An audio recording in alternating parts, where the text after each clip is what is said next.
The first few days in the camp, I was ordered to clean barracks. On the third day, Amon Get walked into the barrack for inspection. He looked around, very similar to the movie where he walks down where the girls are standing in a row. That's exactly how it happened in that barrack. He walked around, looked at every girl. Suddenly he stepped in front of me. And he said to the woman that was in charge of us, he says, if a Jewish girl is smart enough to clean a window on a sunny day, she probably is good for me. Send her to my house.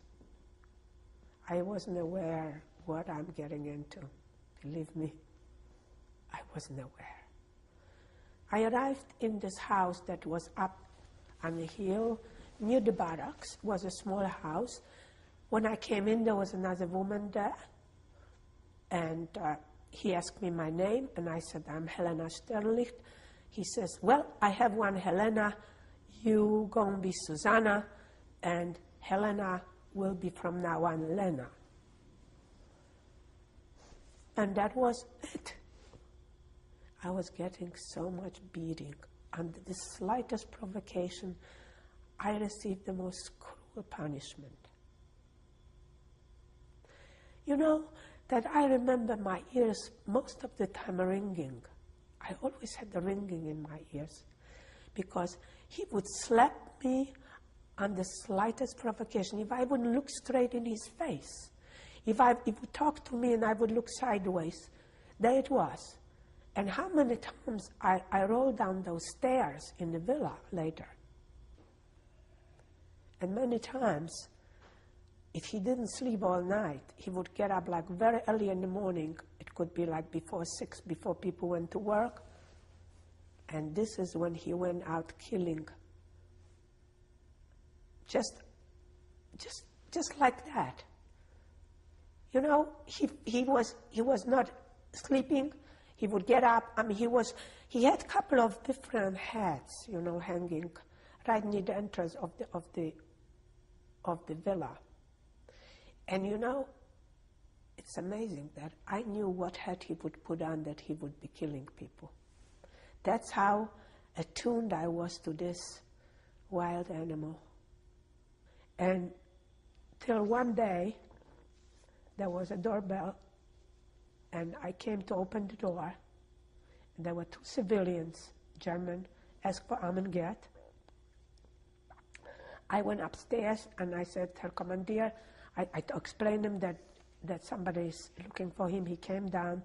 I came down toward the kitchen, but I was standing on the last step and sneaking, looking, you know, seeing what's happening. It was kind of different than normally that anybody is at 2 people asking for him, 2 men.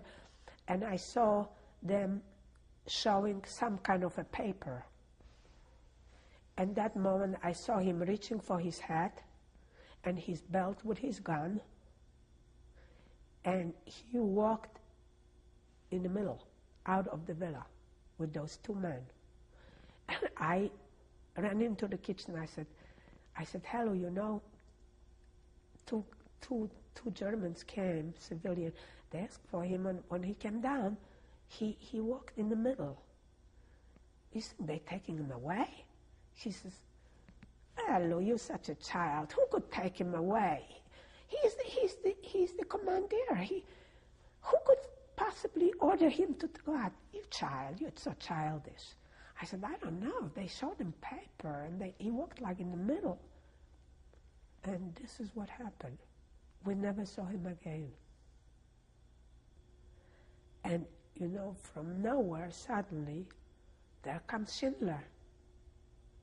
And I see him standing in the door. There were a few steps coming to the villa. I thought he wanted to come in. He didn't come in. He's standing there on the steps, you know, his hands in the pocket. And he said to me, Susanna, you coming with me? I looked at him. He said, I have a list.